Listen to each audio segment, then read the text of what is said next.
चलो बच्चों स्टार्ट कर रहे हैं।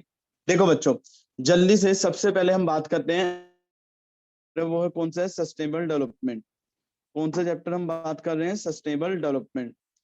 तो सस्टेनेबल डेवलपमेंट चैप्टर की हम बात करें, ये चैप्टर बेसिक चैप्टर है जो आप सबने ईवीएस में पढ़ा हुआ है बचपन में, लेकिन हमारे यहाँ से जो क्वेश्चन बना रहा है पेपर सेट इनकी केस स्टडी पे बनाता है सस्टेनेबल डेवलपमेंट से। सस्टेनेबल डेवलपमेंट का मीनिंग क्या होता है, सबसे पहले अगर हम अपनी स्लाइड पे देखें तो देखो बच्चों, मीनिंग क्या लिखा हुआ है, इसे ढंग से पढ़ना हर बच्चा। सस्टेनेबल डेवलपमेंट का मीनिंग क्या लिखते हैं, तो देखो बच्चों, सस्टेनेबल डेवलपमेंट का मीनिंग लिखा हुआ है, जो भी पढ़ना क्या है। सबसे पहले मैं ये भी बात करता हूँ, सस्टेनेबल डेवलपमेंट आप सबको पता होगा, जब हम अपनी प्रेजेंट नीड्स तो फुलफिल करते ही करते हैं, साथ साथ फ्यूचर की नीड्स के लिए भी रिसोर्सेज को क्या करते हैं, यूज करते हैं।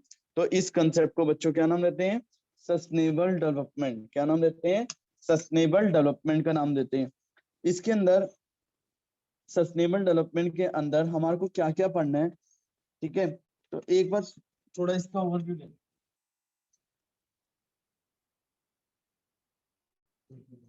सस्टेनेबल डेवलपमेंट में जो हम ओवरव्यू लेके चल रहे हैं, वो कौन कौन से टॉपिक का ओवरव्यू लेके चल रहे हैं वो सुनना बच्चों।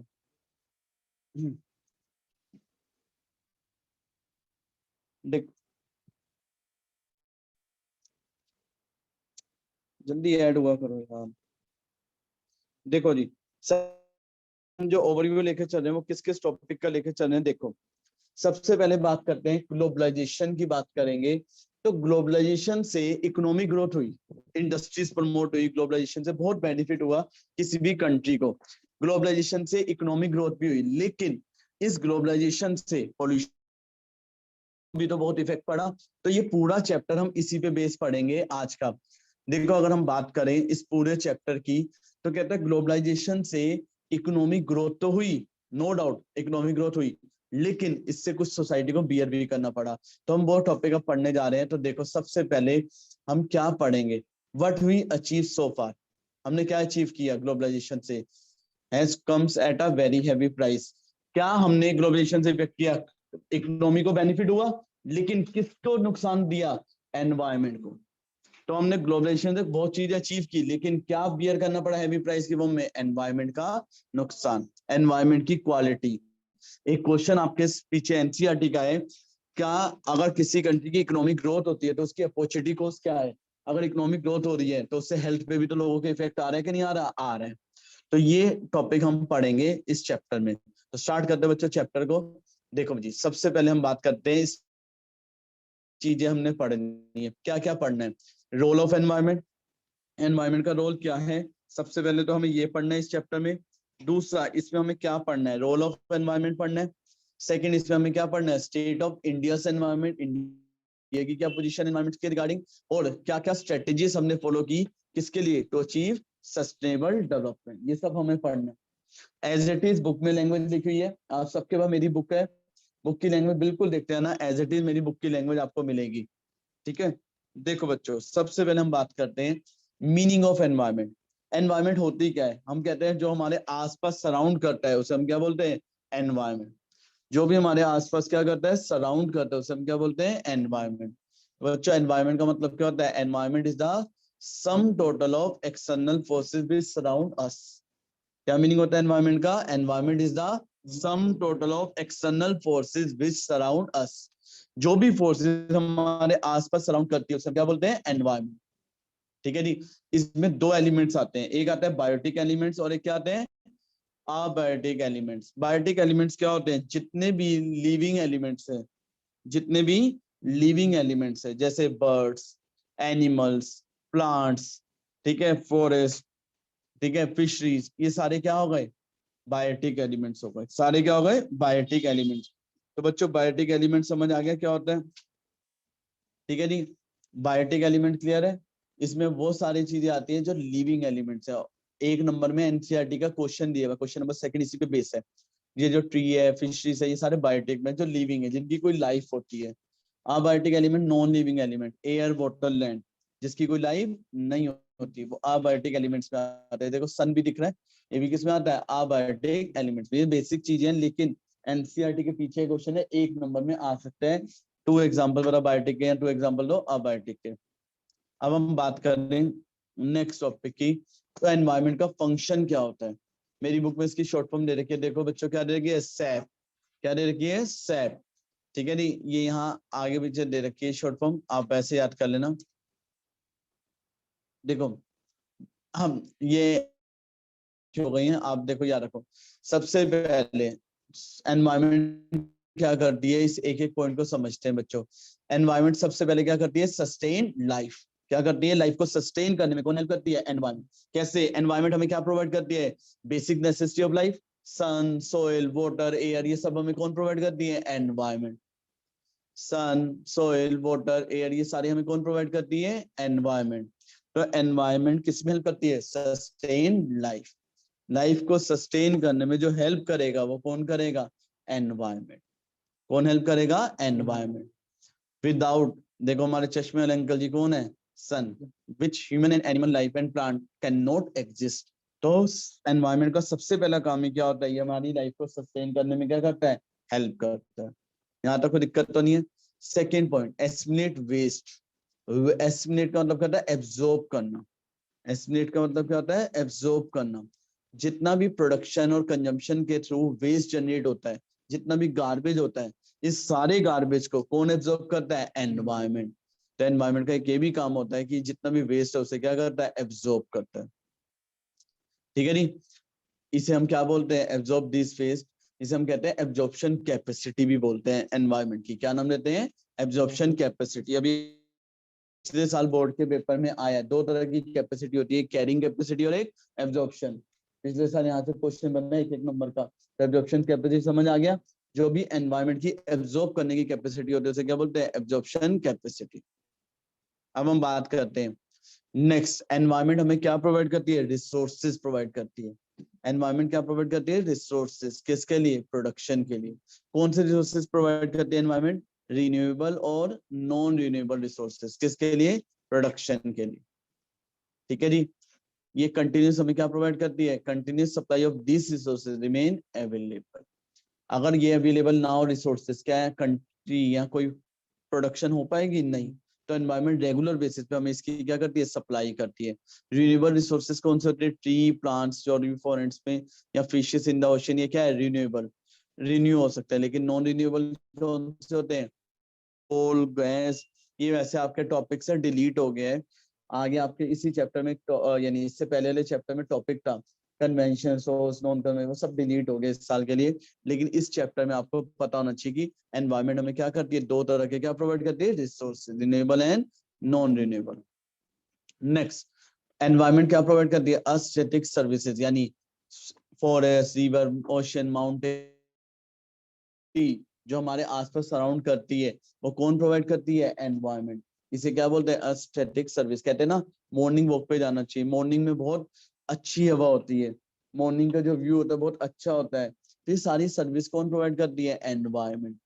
ठीक है, कई बार हम कहते हैं ये नेचुरल गिफ्टेड प्लेस है, यानी वो क्या है, एस्थेटिक सर्विस है, कौन प्रोवाइड करते हैं, जो एनवायरनमेंट। तो इसका बेनिफिट क्या होता है, देखो अगर कोई बच्चा आईएम पहुंच जाएगा, तो आईएम में ऐसे पढ़ते हैं बच्चे। आईएम में क्या होता है, ग्राउंड्स में बैठे रहते हैं बच्चे पूरी रात भर। जैसे आप स्टेडियम होती है, स्टेडियम की लाइट्स होती है ना, क्रिकेट स्टेडियम की, वैसे लाइट लगी होती है, ग्राउंड में बच्चे पढ़ रहे होते हैं। तो ये क्या करती है, this improve the quality of human life. ये एस्थेटिक सर्विस कौन प्रोवाइड करता है, एनवायरनमेंट। सबसे पहले क्या करता है, सस्टेन, क्या था, एस्टिमेट वेस्ट, फिर क्या था, प्रोवाइड रिसोर्सेज फॉर प्रोडक्शन और प्रोवाइड एस्थेटिक सर्विस। यहाँ तक कोई दिक्कत तो नहीं है, समझ आ गया जी। एनवायरमेंट क्राइसिस मार्क कर लो, मुझे पता नहीं क्यों लग रहा है यहाँ से क्वेश्चन बनेगा, मुझे लग रहा है, समझ जाना। लेकिन घुमा हुआ क्वेश्चन बनेगा, इसके ऊपर 5 क्वेश्चन बनते हैं, ध्यान रखना। इसके ऊपर कितने क्वेश्चन बनेंगे बच्चों, 5। सबसे पहले हम एनवायरमेंट क्राइसिस की बात करते हैं। एनवायरमेंट क्राइसिस होता क्या है, देखो एनवायरमेंट क्राइसिस क्या होता है वो सुनना बच्चों। देखो एनवायरमेंट परफॉर्म करता है वेरियस फंक्शन ओनली व्हेन, कब एनवायरमेंट फंक्शन परफॉर्म करता है, ये याद रखना। ये जो लाइंस है पूरे चैप्टर में, मैं बार बार बोल रहा हूँ, ये लाइंस कुछ ना समझ आए इस चैप्टर के क्वेश्चन में, ये लाइंस याद करना, यहीं से क्वेश्चन बनेगा, समझ रहे हो।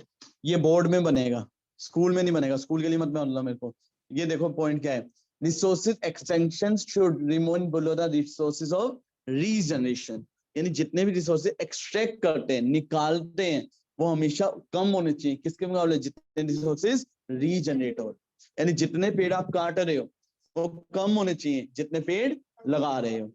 अगर आप ये कर रहे हो तो एनवायरनमेंट में क्राइसिस नहीं है, लेकिन अगर ये नहीं करोगे तो एनवायरनमेंट क्या होगा, क्राइसिस। और अगर आप जितना वेस्ट जनरेट कर रहे हो वो किसके अंदर है, with in the absorption capacity of environment, जितना वेस्ट जनरेट कर रहे हो वो किसमें है, एब्जॉर्प्शन कैपेसिटी के अंदर है एनवायरनमेंट की, प्लस जितना भी आप रिसोर्सेज, जितना रिसोर्सेज रीजनरेट हो रहे उसके मुकाबले कम है, तो इसका मतलब एनवायरनमेंट में क्राइसिस नहीं है। लेकिन अगर आप ये दो फंक्शन परफॉर्म नहीं कर रहे तो एनवायरनमेंट के अंदर क्या है, क्राइसिस। देखो, if these two conditions are not fulfilled, it can lead to the situation of environment crisis। अगर ये सिचुएशन पूरी नहीं हो, यहाँ तक क्लियर है।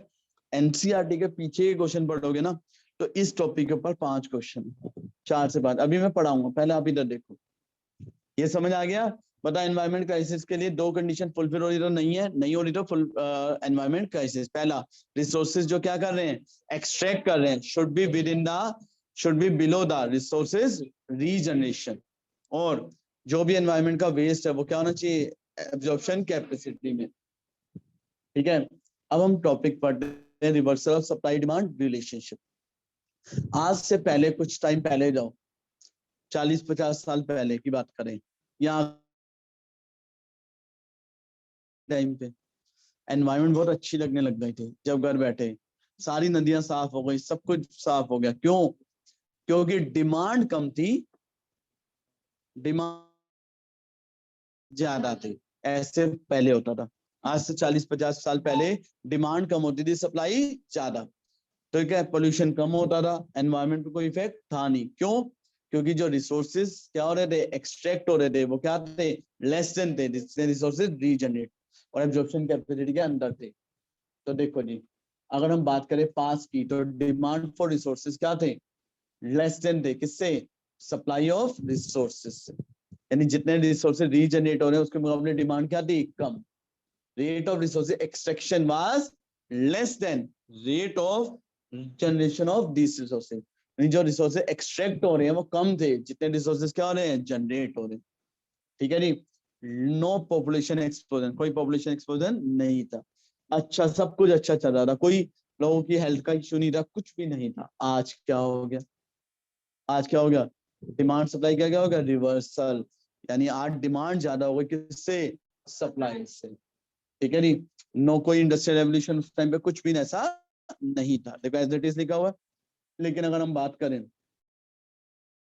नहीं होती थी उस टाइम पे, सब कुछ क्या था, विद इन लिमिट, किसके अंदर चल रहा था, लिमिट के अंदर चल रहा था। लेकिन अगर आज, तो आज उल्टा हो गया। प्रेजेंट सिनेरियो देखो, डिमांड फॉर रिसोर्सेज क्या है, मोर देन है, किससे मोर देन है, रीजनरेशन ऑफ रिसोर्स, यानी जो रिसोर्सेज एक्सट्रैक्ट हो रहे हैं वो ज्यादा है, जितने रिसोर्सेज क्या हो रहे हैं, एक्सट्रैक्ट हो रहे हैं। रिसोर्सेज जो रीजनरेट हो रहे हैं वो क्या है, ठीक है नहीं। तो देखो जी, प्रेशर किस पे पड़ रहा है, pressure on capacity of the environment has increase. जो भी एब्जॉर्प्शन कैपेसिटी उस पे प्रेशर बढ़ रहा है, क्यों बढ़ रहा है, क्योंकि पॉपुलेशन बढ़ रही है। रेगुलर बेसिस पे क्या बढ़ती आ रही है, इंडस्ट्रीज। देखो जी, इंडस्ट्री बढ़ रही है, जिसकी वजह से एनवायरनमेंट की जो क्वालिटी है वो क्या होती आ रही है, डीग्रेड, क्या होती आ रही है, डीग्रेड। ठीक है जी, ये क्वेश्चन पूछ सकते हैं पेपर में। ठीक है, एनसीईआरटी के पीछे क्वेश्चन है, डिमांड सप्लाई रिवर्सल वाला, एनवायरनमेंट क्राइसिस वाला। ठीक है, एनसीईआरटी के अगर आप 5-6 क्वेश्चन देखो, कवर हो चुके हैं आपके। यहाँ तक समझ आ गया, मुझे पता नहीं क्यों ये लाइंस बहुत इंपॉर्टेंट लगी। ठीक है जी, अगर एब्जॉर्प्शन कैरिंग कैपेसिटी समझ आ गया, कैरिंग कैपेसिटी किसको कहते हैं, जब रिसोर्सेज क्या होते हैं, जो एक्सट्रैक्ट होते हैं वो क्या होते हैं, लेस देन होते हैं रिसोर्सेज रीजनरेशन से, कैरिंग कैपेसिटी। और एब्जॉर्प्शन में क्या कहते हैं, जो वेस्ट है, जो वेस्ट है अगर एनवायरनमेंट अपने अंदर एब्जॉर्ब कर लेते हैं उसे क्या बोलते हैं, एब्जॉर्प्शन कैपेसिटी। क्लियर है। अब हम बात करते हैं किसकी, ग्लोबल वार्मिंग। कैरिंग कैपेसिटी, जो रिसोर्सेज क्या हो रहे हैं, एक्सट्रैक्ट हो रहे हैं, वो लेस देन रिसोर्स। अब वर्ड क्या आता है बच्चों, ग्लोबल वार्मिंग। क्या बढ़ाता है? Global warming. देखो जी, अब हम बात करते हैं किसकी? ग्लोबल वार्मिंग की। अगर हम ग्लोबल वार्मिंग की बात करें तो बच्चों ग्लोबल वार्मिंग क्या होता है? देखो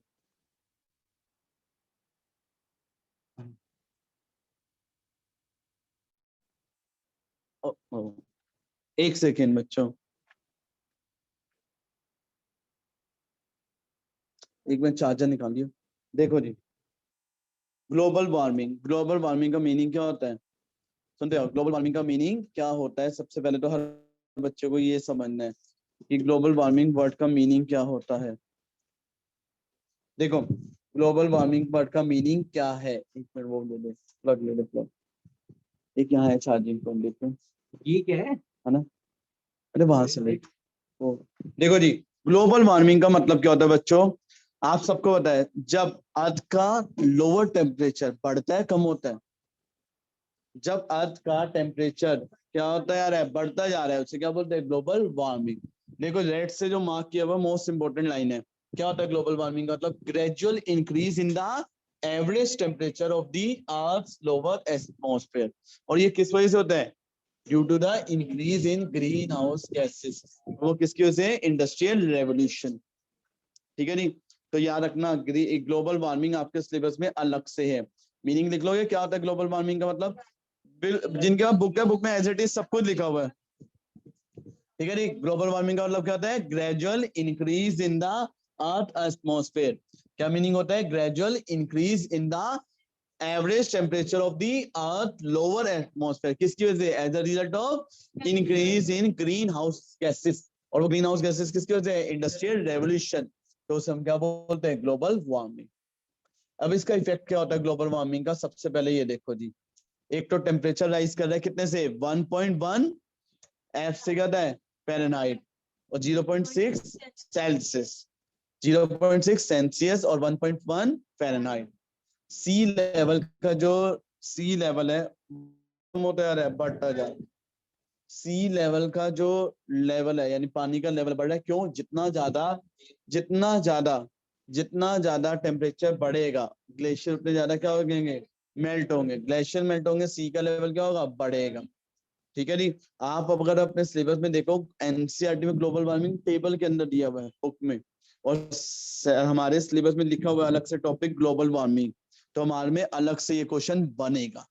ध्यान रखना, अलग से एक क्वेश्चन यार, दो ऐसी प्रॉब्लम जो पूरा वर्ल्ड फेस कर रहा है, ग्लोबल वार्मिंग और ओजोन लेयर डिप्लीशन। ठीक है, अभी आएगा क्वेश्चन, बस याद रखना। देखो जी, अगर हम बात करें, ये पूरा मैंने एक मैप से समझाने की भी कोशिश की है। तो आप देखो जी, changing rain and snow pattern, पहला इफेक्ट क्या होता है ग्लोबल वार्मिंग का? Changing rain and snow pattern. Change in animal migration and life cycle, animal और माइग्रेशन साइकिल उनमें भी क्या होता है? चेंज होता है। पहले वो इस टाइम पे आते थे, अब वो दूसरे टाइम पे आते हैं। लेस स्नो एंड आइस, जो हिली एरिया है वहां पे अब स्नो आ रहा है, क्या होती है? मेल्ट होती आ रही है, लेस होती आ रही है। Higher temperature, more heat wave, जो आप देख रही हो प्रैक्टिकली। स्ट्रॉन्गर स्टॉर्म्स, जो स्टॉर्म्स आते हैं, साइक्लोन आते हैं, वो क्या हो रहे हैं? और ज्यादा स्ट्रॉन्ग होते आ रहे हैं। कोरल्स क्या होती आ रही है? डैमेज होती आ रही है। सी लेवल राइज करता आ रहा है। वार्मर ओशियंस होते आ रहे हैं, ओशियंस का जो वो क्या होता है? Warmer. Change in plant cycle level, ठीक है। और थ्रोइंग पेरमाफ्रोस्ट होती है। देखो, अगर मैं ये सारी चीजें बात करूं, एनसीईआरटी में ऐसा कुछ भी इतना नहीं है, लेकिन हमारे सिलेबस में लिखा है global warming and its effect. ठीक है, और सब सिलेबस में स्पेसिफिक अगर आप देखो तो मेंशन है, एनसीईआरटी में तो है नहीं, लेकिन पूछ सकते हैं। मेरे ख्याल से तो एक नंबर का पूछेंगे। जो इससे पहले बताया है, मुझे वहां से फीलिंग आ रही है स्ट्रेटेजीज, इस चैप्टर की स्ट्रेटेजीज ऑफ सस्टेनेबल डेवलपमेंट। चलो जी, अब बात करते हैं ग्लोबल वार्मिंग के कॉजेस, जो अभी हमने पढ़े हैं किस वजह से होता है। पहला, आपकी बुक में सेम लिखा हुआ है, शॉर्ट फॉर्म याद करने की, बर्ड। माइंड है वो बर्ड कर लेना। ठीक है जी? सबसे पहला बताओ रीजन, ग्लोबल वार्मिंग के होने का सबसे पहला रीजन क्या है? Burning of coal and petroleum product. जितना ज्यादा आप कोल और पेट्रोलियम प्रोडक्ट को क्या करोगे? बर्न करोगे, कार्बन डाइऑक्साइड जनरेट होगी, मीथेन जनरेट होगा, नाइट्रो ऑक्साइड जनरेट होगी, और उससे क्या होगा? और अल्टीमेटली ग्लोबल वार्मिंग क्या होगी? बढ़ेगी, कम होगी? बढ़ती चल। Next, increase cattle production. Cattle production sir इस लाइन का मतलब क्या है? पढ़ो, ये लिखा है इंक्रीज कैटल प्रोडक्शन। आप में जितना ज्यादा कैटल होगा उतना ज्यादा डिफोरेस्टेशन होगा, उतना ज्यादा क्या होगा? डिफोरेस्टेशन, और मीथेन की क्या होगी? प्रोडक्शन। ठीक है जी, तो इसकी वजह से भी होता है। नेक्स्ट, हाँ, जितनी ज्यादा कैटल होगी उतनी ज्यादा क्या करेंगे? डिफोरेस्टेशन। नेक्स्ट पढ़ो जी, क्या लिखा है?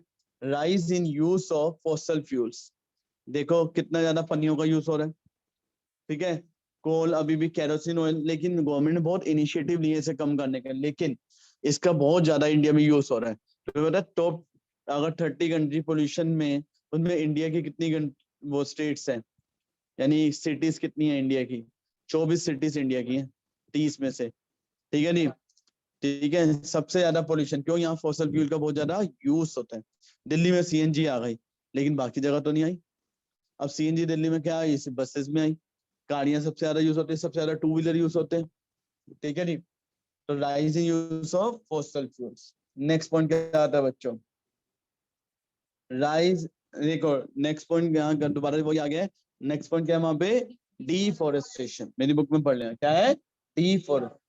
तो बताओ 4 पॉइंट क्या है? Burning of coal and petrol, increase in cattle production जिससे डिफॉरेस्टेशन, और आर से rise in use of fossil fuel, और लास्ट क्या है? डिफॉरेस्ट। अब हम बात करते हैं बच्चों, ग्लोबल वार्मिंग का इफेक्ट क्या है। अभी मैंने तुम्हें बताया भी था, लेकिन हमें तो ऐसे, hurricane and other tropical storms are likely to become more stronger। वो और ज्यादा क्या होते आ रहे हैं? स्ट्रोंगर होते आ रहे हैं। पहले उनका जो इफेक्ट होता है धीरे धीरे आते आते ढीले पड़ जाते थे, अब उनकी जो स्पीड है वो ज्यादा बढ़ती आ रही है। क्यों? एक तो ग्लोबल वार्मिंग से सी लेवल बढ़ रहा है, वार्मर हो रहे हैं, तो इनका जो लेवल है, साइक्लोन होता है, वो ज्यादा क्या होता है? स्ट्रोंगर होता है। Next, ice is melting worldwide, specially at the earth pole. South pole और नॉर्थ पोल दोनों जगह it has lead to a step rise in sea level and coastal flooding.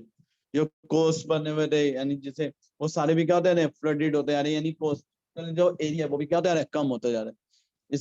इसका एग्जांपल मुंबई देख लो, हर साल आती है, बट पहले नहीं आती थी। क्यों? सी का लेवल बढ़ता जा रहा है। Increase incidence of tropical disease like malaria, cholera, dengue, chikungunya, ये सारी बीमारियां बढ़ रही है, कम हो रही है? बढ़ती चली आ रही है। Next, 1000 species like polar bears in danger of becoming extinct forever, हमेशा खत्म होने की किस पे कर रहे हैं? कगार पे कर, हमेशा खत्म, यानी परमानेंट इनकी जो लाइफ है खत्म होती आ रही है। क्यों? जब तक ऐसी नहीं बचेगी पोलर बियर, कहां से बचेंगे? तो ये इफेक्ट्स है किसके? Global warming.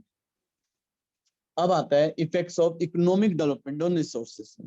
ठीक है, एक जैसे जैसे किसी कंट्री की इकोनॉमिक डेवलप होती है तो उससे रिसोर्सेज पे क्या इफेक्ट आता है? क्वेश्चन ये भी बनता है। आप खुद लॉजिक बताओ, अगर इकोनॉमी डेवलप होगी तो रिसोर्सेज पे इफेक्ट आएंगे कि नहीं आएंगे? आएंगे। अब वो कैसे आएंगे उसकी बात करते हैं। सबसे पहला वर्ड आता है बायोडाइवर्सिटी लॉस। सबसे पहले क्या वर्ड आता है? Biodiversity loss. ठीक है नहीं? फिर नेक्स्ट आता है लैंड डिग्रेडेशन। अभी एक एक पॉइंट को पढ़ेंगे। लैंड डिग्रेडेशन मार्क कर लेना इंपॉर्टेंट है। एनसीईआरटी में ना इसके 10 पॉइंट है, मैंने 5 डाले हैं क्योंकि मुझे लगता है इतने में सफिशिएंट है। बाकी अगर कोई पढ़ना चाहे तो एनसीईआरटी आपके पास है, वेल एंड गुड, आप पढ़ सकते हैं। नेक्स्ट, आप इतना याद नहीं कर पाते तो वो तो अलग बात है। ए से क्या है? Air pollution. ठीक है जी, ये सब बढ़ रहा है। क्यों? इकोनॉमिक डेवलपमेंट से इफेक्ट आ रहा है कि नहीं आ रहा? आ रहा है। मैनेजमेंट ऑफ फ्रेश वाटर आज की डेट में मिल रहा है नहीं? जैसे भी एक बच्चा कह रहा मेरे स्कूल में तो साफ पानी नहीं आता, लेकिन अगर कुछ साल पहले देखो तो सब कुछ साफ होता था। ठीक है नी? अल्टीमेटली ई से इफेक्ट ऑफ सॉलिड वेस्ट, जितना वेस्ट निकल रहा है उसको मैनेज करने का इश्यू होगा कि नहीं होगा? होगा। तो जितनी ज्यादा इकोनॉमिक डेवलपमेंट होगी उतना ज्यादा इफेक्ट पड़ेगा किस पे? रिसोर्सेज पे। तो हम बच्चों एक एक पॉइंट को समझने जा रहे हैं, होपफुली आप मेरे साथ साथ समझेंगे भी। तो सबसे पहला पॉइंट आता है बायोडाइवर्सिटी लॉस। लैंग्वेज मुश्किल है, अपनी लैंग्वेज में नहीं लिख सकते, रट्टा मानना पड़ेगा। यस सर, क्योंकि आपकी इंग्लिश कितनी अच्छी है हमें भी पता है। ठीक है, अगर मैं आपसे पूछूं तो देखो जी, बायोडाइवर्सिटी का मतलब क्या होता है? बायोडाइवर्सिटी को बोलते हैं एक पर्टिकुलर एरिया, जो हम कहते हैं इस पर्टिकुलर एरिया की क्या है? बायोडाइवर्सिटी है। यानी कुछ पर्टिकुलर जीन्स होते हैं, स्पीसीज होती हैं, इकोसिस्टम जो उसी एरिया में मिलेंगे, आपको और कहीं पे नहीं मिलेंगे। ठीक है जी? ठीक है, मिलते हैं। जैसे आप, मैंने एग्जांपल लिया था इसका, नैनीताल का Jim Corbett. Nainital Jim Corbett में क्या करने जाते हैं? वहां पे क्या है, नैनीताल जिम कॉर्बेट में, ठीक है, आपको वो पर्टिकुलर एरिया में मिलेंगे, उसके आसपास नहीं में। तो वो वहां की क्या है, बायोडाइवर्सिटी है। वहीं पे जीन्स मिलेंगी, वहीं पे वो स्पीसीज मिलेंगी, इकोसिस्टम वहीं का होगा जहाँ पे वो एनिमल्स मिलेंगे, और अब आपको शहरों में नहीं मिलेंगे। वो वहां की बायोडाइवर्सिटी है। लेकिन बायोडाइवर्सिटी लॉस का मतलब क्या होता है, अभी तक देखो, ह्यूमन इंटरवेंशन बढ़ती जा रही है, नहीं बढ़ती जा रही है, बढ़ती जा रही है। आप जिम को ऑलरेडी देख लो, वहां पे क्या खुलने चालू हो गए, फार्म हाउस खुलने चालू हो गए, वहां पे क्या खुलने चालू हो गए, रिजॉर्ट्स, ये सब चीजें, ह्यूमन एक्टिविटीज बढ़ती जा रही है, जिसकी वजह से वहां पे क्या हो रहा है, डिफॉरेस्टेशन, फॉरेस्ट कम क्या आ रहा है, ओवर पॉपुलेशन होती जा रही है कई जगह, और पॉल्यूशन होता जा रहा है, जिसकी वजह से इम्पैक्ट क्या हो रहा है, extinction of human, plant and animal species world wide. कुछ पर्टिकुलर चीजें जो वर्ल्ड वाइड क्या होती जा रही है, खत्म होती जा रही है। इस लॉस को क्या बोलते हैं, बायोडाइवर्सिटी लॉस।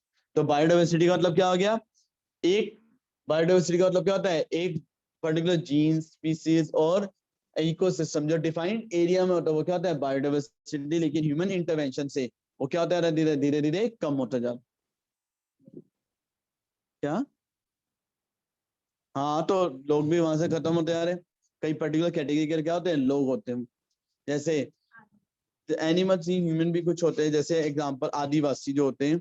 जैसे मैं एक सिंपल एग्जांपल लूं, अंडमान निकोबार। अंडमान निकोबार में कुछ ऐसे आइलैंड्स हैं जहाँ पे कोई नहीं जा सकता, ठीक है, और वहाँ कुछ लोग ऐसे भी रहते हैं। लेकिन जितना ज्यादा ह्यूमन इंटरवेंशन होता जा रहा है, वो भी वहां से क्या होता जा रहा है, खत्म होते जा रहे हैं, ठीक है जी। अब हम बात करते हैं नेक्स्ट, लैंड डिग्रेडेशन। क्या बढ़ाता है, लैंड डिग्रेडेशन। डिग्रेडेशन कहीं भी बढ़ा है, इस चैप्टर में तो कई जगह आएगा वर्ड डिग्रेडेशन। डिग्रेडेशन का मतलब क्या होता है, उस चीज की क्वालिटी कम होना, बढ़ जाना, कम हो जाना। अब यहाँ लैंड डिग्रेडेशन की बात कर रहे हैं, तो लैंड की क्वालिटी क्या हो जाएगी, डिक्रीज। लैंड में क्या होता है, सोइल होती है, तो यहाँ पे किसकी क्वालिटी डिग्रेड होती है, सोइल। तो देखो जी, लैंड डिग्रेडेशन का मतलब क्या होता है, refers to decline in the overall quality of soil, water और vegetation condition commonly caused by human activity. जो ह्यूमन एक्टिविटी है उसकी वजह से सोइल, वाटर, वेजिटेशन और उनकी एक्टिविटीज यानी ओवरऑल क्वालिटी क्या होती है, डिक्रीज। तो सब क्या बोलते हैं, लैंड डिग्रेड। लैंड डिग्रेडेशन कब होती है, पहला रीजन पढ़ो, क्या लिखा है, indiscriminate use of agro chemical such as fertiliser and pesticide. Indiscriminate, इनको हटा दो, क्या बचेगा, हमें हर जगह अलग अलग यूज करना चाहिए फर्टिलाइजर, पेस्टिसाइड, और हम इनडिस्क्रिमिनेट यूज कर रहे हैं, यानी एक जैसा। जहाँ पे कम चाहिए वहां भी क्या कर रहे हैं, ज्यादा यूज, जहाँ नीड ही नहीं है वहां भी यूज कर रहे हैं। तो जिसकी वजह से लैंड की क्वालिटी क्या हो रही है, डिक्रीज। हर जगह यूज नहीं करना होता है फर्टिलाइजर, पेस्टिसाइड, कुछ पर्टिकुलर, लेकिन हम जगह एक जैसा यूज कर रहे हैं, इनडिस्क्रिमिनेट का मतलब ये। नेक्स्ट पॉइंट देखो क्या कहता है, loss of vegetation occurring due to deforest. देखो डिफोरेस्टेशन होते जा रहा है, पेड़ कटते जा रहे हैं, तो जो वेजिटेशन है वो क्या होती जा रही है, कम। वेजिटेशन मतलब ग्रीनरी खत्म होती जा रही है, तो उससे भी क्या होगी, ओवरऑल क्वालिटी कम होती है vegetable. Improper planning and management of irrigation system. पानी, अब जैसे देखो, आपका जो वेस्ट पानी है वो क्या होता है, सारा बेकार यूज होता है, प्रॉपर, कई जगह प्रॉपर सिस्टम है, कई जगह नहीं है। जो जैसे चंडीगढ़ कहते हैं बिल्कुल प्लानिंग से बना हुआ है, तो वहाँ पे हर चीज का एक प्रॉपर सिस्टम है। मैं एक जगह जानता हूँ जहाँ पे जितना पानी निकलता है वेस्ट, वो सारा क्या होता है, रीसाइकिल होके इलेक्ट्रिसिटी जनरेट करता है वहीं पे, और वहीं से। ऐसे तमिलनाडु में भी कुछ वो बने हुए हैं पार्क्स, वो एरिया बने हुए हैं जहाँ प्रॉपर क्या है, प्लानिंग है इरिगेशन सिस्टम की। लेकिन हमारे इंडिया में ऐसी कोई प्लानिंग नहीं है हर जगह, जिसकी वजह से क्या होता है, land degradation. Unsustainable fuel wood, fuel wood का मतलब पेड़ काटे जा रहे हैं, और फोर्डर एक्सटेंशन यानी गाय भैंसों को चलाया जा रहा है, जिसकी वजह से वहां पे ग्रीनरी क्या होती जा रही है, खत्म होती जा रही है। जैसे फॉरेन कंट्री में इसके लिए क्या होता है, प्रॉपर रूल होता है कि ऐसे नहीं कर सकते। ये क्या होता है, लैंड डिग्रेडेशन। अब हम बात करते हैं एयर पोल्यूशन। एयर पोल्यूशन तो सबको पता होगा, अगर ऐसा आ जाए तो ये तो और कोई लिख लेगा। एयर पोल्यूशन का मतलब क्या होता है, presence of material in air in such consideration जो क्या है, हार्मफुल है किसके लिए, मैन एंड दी एनवायरमेंट। ये जो रेड से हाईलाइटेड है ये याद करना।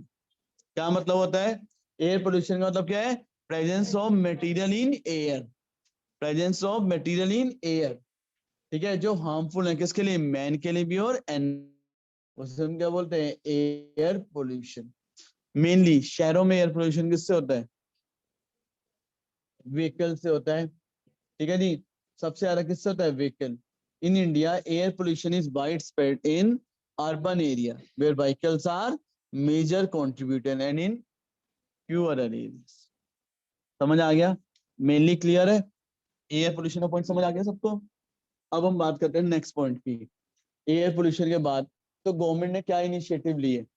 एयर पोल्यूशन एक तो ये है, ये एनसीईआरटी का डाटा है, तो मैं पता होना चाहिए। एनसीईआरटी का डाटा कह रहा है मोटर व्हीकल्स इंक्रीज होती है 3 लाख थी 1951 में, 2003 में कितनी हो गई?